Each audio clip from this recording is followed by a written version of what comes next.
Hi guys, Willie Renshaw here. Today I'm going to be reviewing American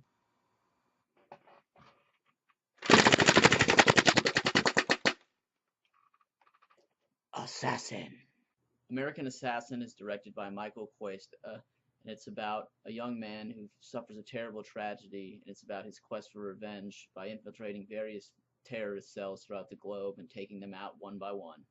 This movie gave me some Jason Bourne and Taken vibes to it, although unfortunately the script isn't as strong as any of the movies in the Bourne series, and none of the characters are as memorable as Liam Neeson was in any of the Taken films. There just isn't much depth to any of the characters, and none of them are particularly likable, and there isn't a real reason for the audience to root for them. I'll start with Dylan O'Brien's character. As the movie starts, he's your typical 20-something-year-old, then he has his tragedy happen, and the movie flashes 18 months forward, and all of a sudden he's this super assassin. If there had been a scene or two in between that 18-month period, I think it would have gone a long way of helping the audience becoming invested in him as a character.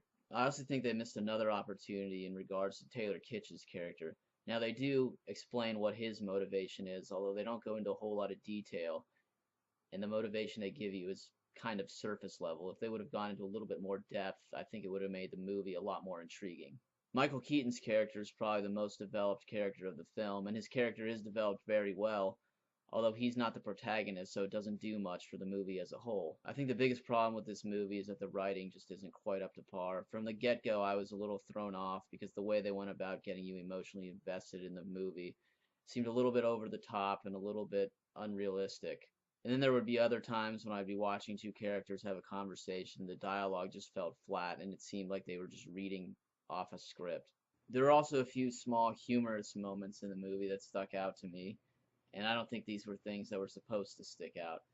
Everyone in the movie is part of some sort of security agency or is a CIA agent, and there's a couple convenient lapses in security that help move the plot forward that I don't think any CIA agent or any type of security personnel would ever miss.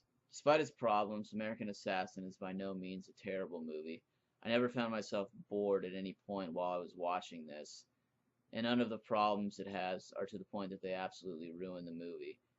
I just think if some of the writing would have been a little bit better and the characters would have been developed a little more, it would have turned a so-so movie into a pretty good movie. With that being said, I don't think this is a movie anyone needs to see in theaters. It's not different enough from any other action movie out there to warrant spending money to see, but if it's something you find on Redbox or something you can rent for cheap, it might be worth checking out. With that being said, I would give American Assassin a 5 out of 10. Alright guys, I think that's going to wrap up this review. As always, thanks for watching. If you like what you saw, feel free to subscribe. And until next time, take care.